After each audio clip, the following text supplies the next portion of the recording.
Welcome to the World United. Welcome to the World United. Christine FOERS is the founder of Philosopher's Camp, and today she's going to be talking about Beautifully Broken, Finding Your Way Through the Forest. Oh, I'm so excited. Christine, I'm going to share some more about your amazing work. Okay. Okay. So Christine FOERS is the founder of Philosopher's Camp, a global community for awakened leaders. And they come together for rejuvenation, expansion, and cross-pollination and sacred adventure, growing into global guardians of wonder and wisdom.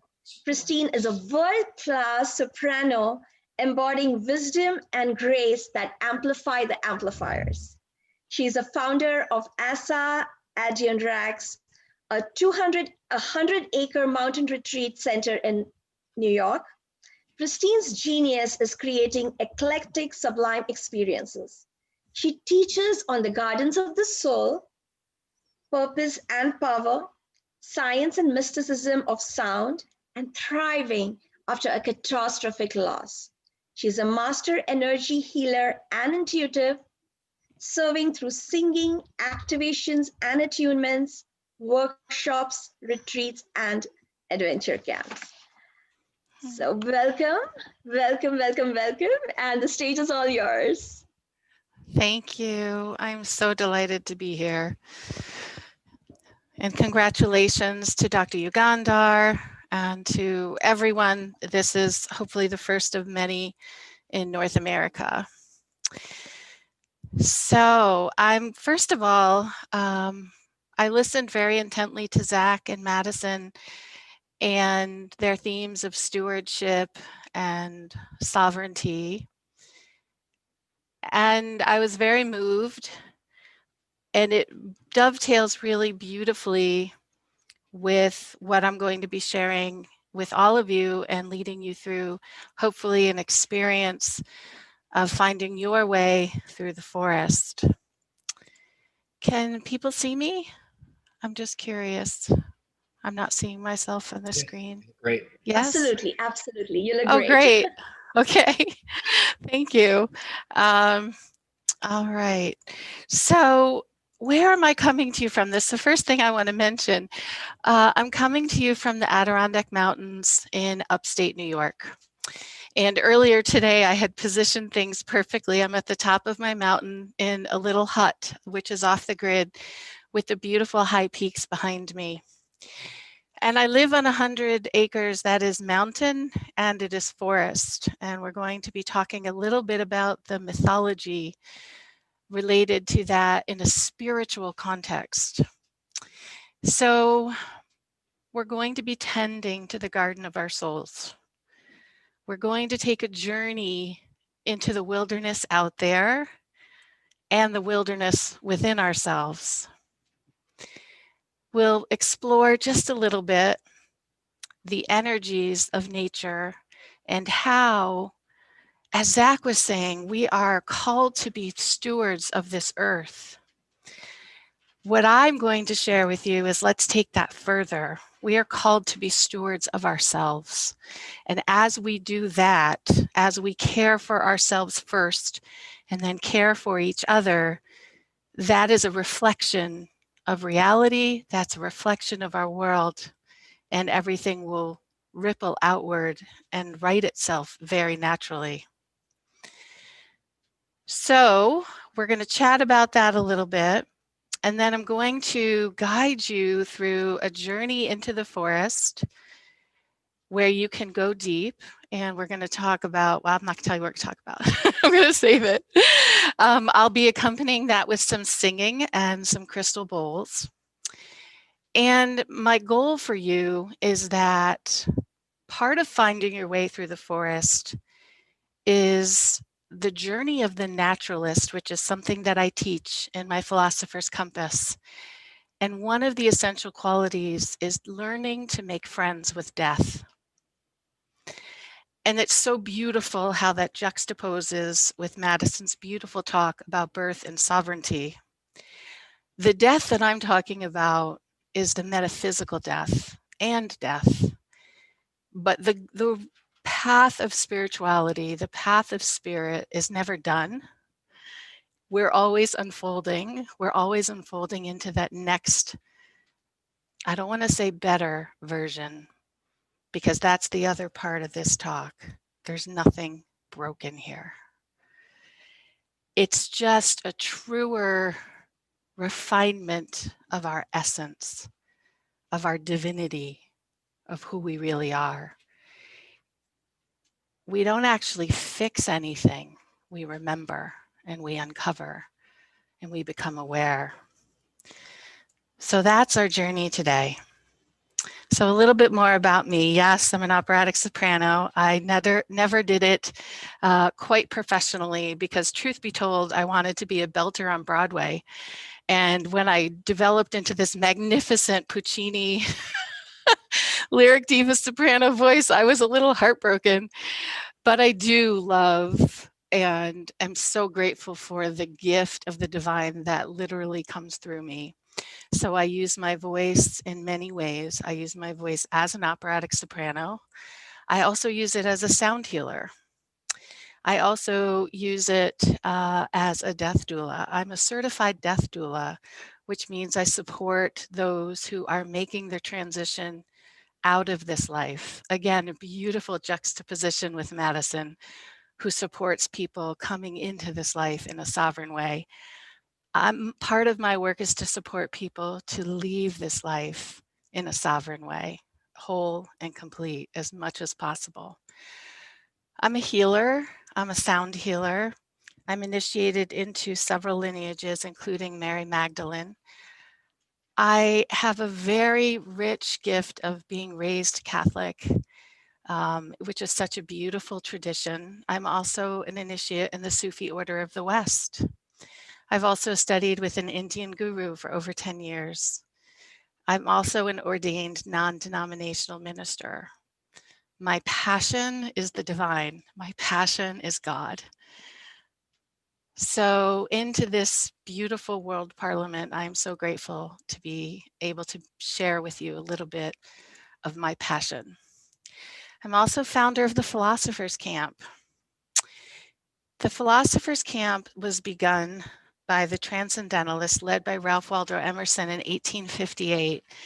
And I was really delighted when Monsi opened our session with a quote from John Muir. Well, on the East Coast, he was out in California. Right around the same time on the East Coast, there was a little known guy from right where I grew up called William Stillman. And he led Ralph Waldo Emerson and 10 other transcendentalists, philosophers, theologians, scholars, academics, scientists, deep into the Adirondacks where I live. And they came for rejuvenation, cross-pollination. They came to be little boys again. So this is part of the healing aspect of nature. When we come back to nature, we come back to ourselves.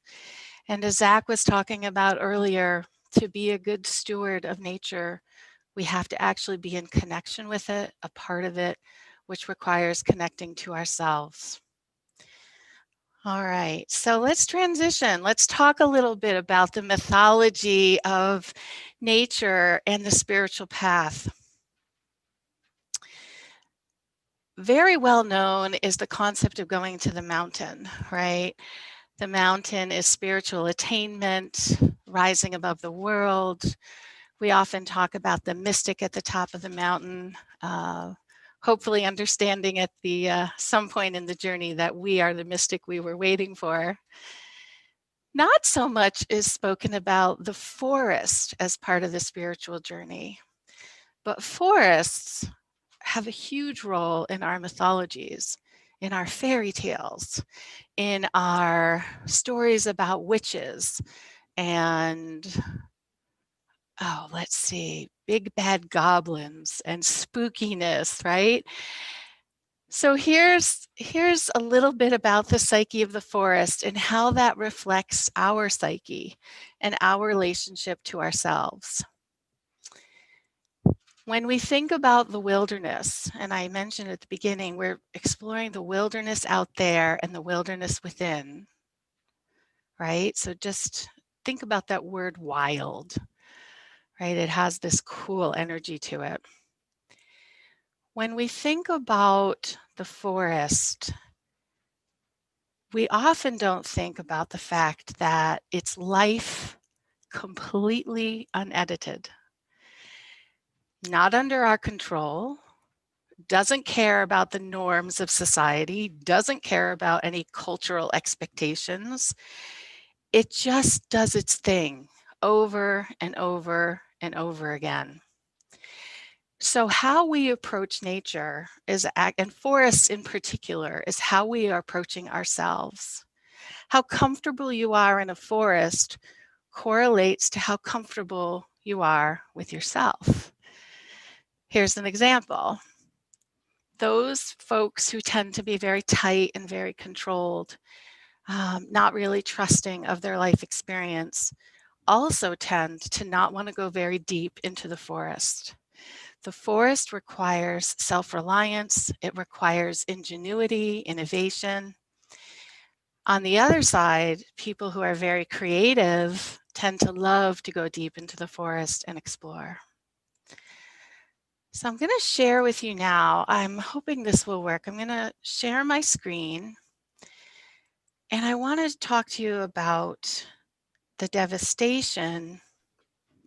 Let's see, here's where I'm going to go.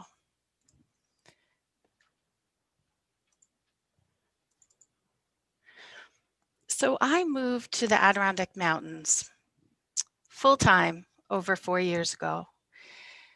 And when we purchased this land, the prior owners logged it, which meant all the beautiful mature trees were harvested. And when I got here, I walked the land and I wept. What I didn't realize was that I was weeping not really for the devastation of the land, although there were some old trees who were shattered, but I was weeping for the devastation within myself. And what I've come to understand is that when we attempt to come out and fix the world, fix that which we think is broken, we're really attempting to fix that within ourselves that we think is broken.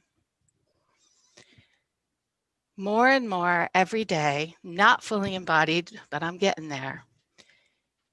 I operate from a place of giving from the overflow of love, of vitality, of wildness, of joy, and that there's nothing to be fixed, but everything to be remembered. And I've also come to understand, surprisingly, with some education, that it's healthy for us to be logged. And that we have now acres and acres and acres of blueberries, raspberries, blackberries that are growing wild everywhere that wouldn't have been here if the land hadn't been logged. And that the land is bouncing back so beautifully, just doing its own thing.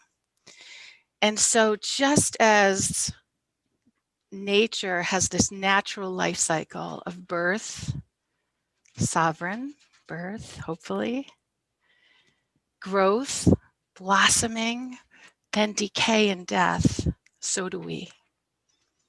And on the spiritual journey, that's over and over and over again. And that's how we come to make friends with death. We die to ourselves every day. We grow over and over, and we make mistakes. But it's all in service to walking through that forest, that wilderness within ourselves, to get to the clearing at the top of the mountain. So with a few minutes left, what I would like to share with you is a brief guided journey through the forest, and I'll see you on the other side.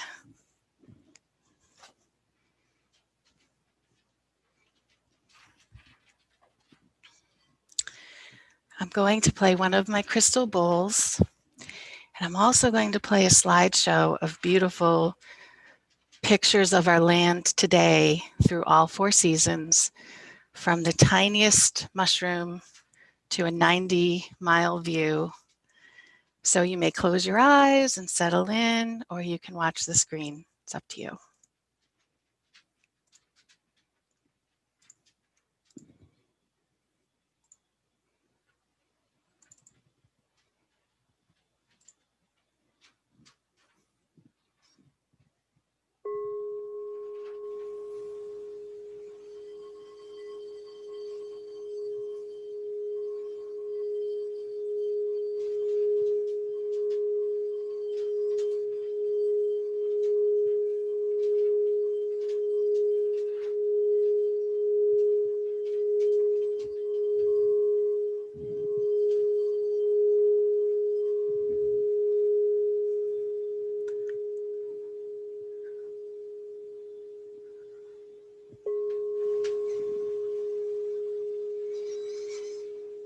You're at the beginning of a path.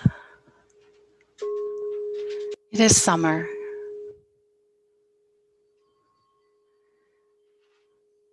And you see a big sunlit canopy of trees ahead.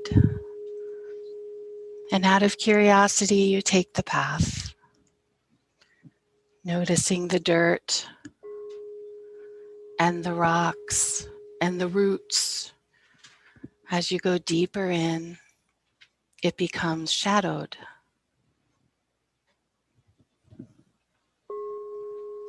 You walk for a while, maybe noticing the bumblebees and the flowers, the earth and rocks at play. And you come to a clearing with a big boulder. So you sit. Seems like the perfect break.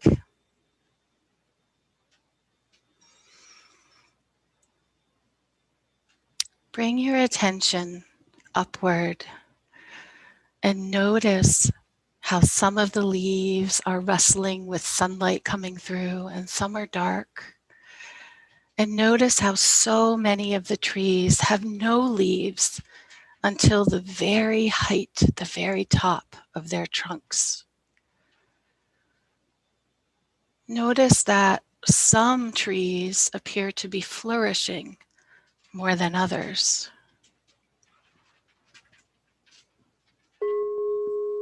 This is the canopy. This is where the strong are, the most mature, the most vibrant, the most competitive. This is where the big kahunas of the forest are, at the canopy. And take a deep breath and just notice how you feel about the canopy. And then gently bring your gaze down and look around you, and you see shorter trees, you see saplings, you see pine trees, you see trees that are flourishing. You'll even see trees that have the most wildly bent tree trunks, arching their way in really strange twisted forms just to reach the sun, reaching for life, no matter what. This is where we are growing. This is the mid-canopy. This is where we are doing our best to become who we are. We're young in our journey, and we're not sure how we're going to get there. And just notice how you feel about the mid-canopy. Do you relate?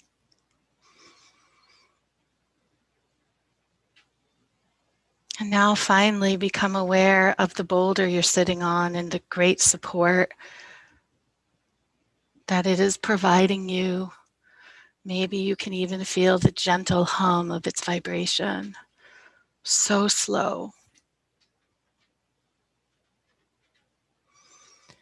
And now notice the forest floor, where all the little things are. The forest floor, where leaves come at the end of their lives, they decay and they turn into nourishment, where the spiders may be, and the little baby mosses and fungi. This is where life begins. This is where life ends. This is the great mother of the forest floor, which brings nourishment to all. And notice how you feel about the forest floor.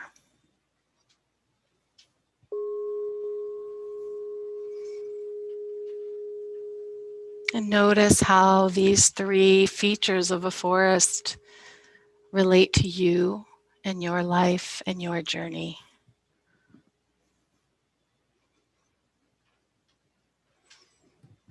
Knowing that each needs to be nurtured. Each needs its space and its time and its correct action. The forest is you, and you are the forest. So as I conclude, and I will share with you a song that I sing for the earth that I've called Pangea. I invite you to just rest on your boulder in the forest, thinking about the canopy, the mid canopy, and the forest floor of who you are.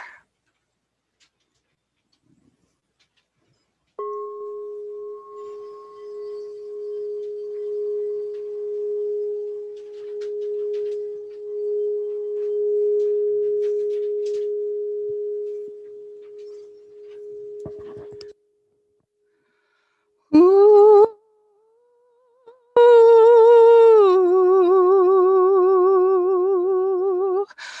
Ooh.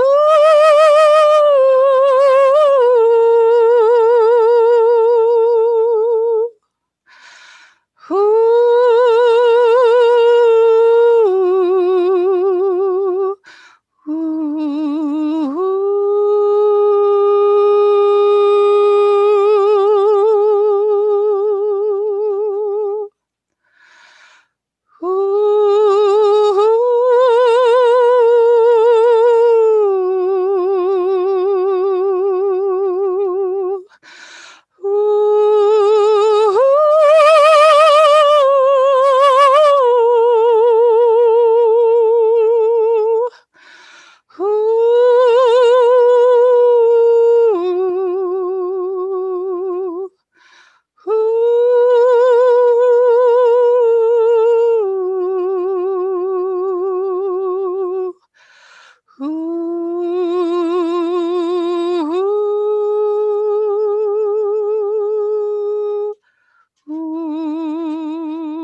Ooh.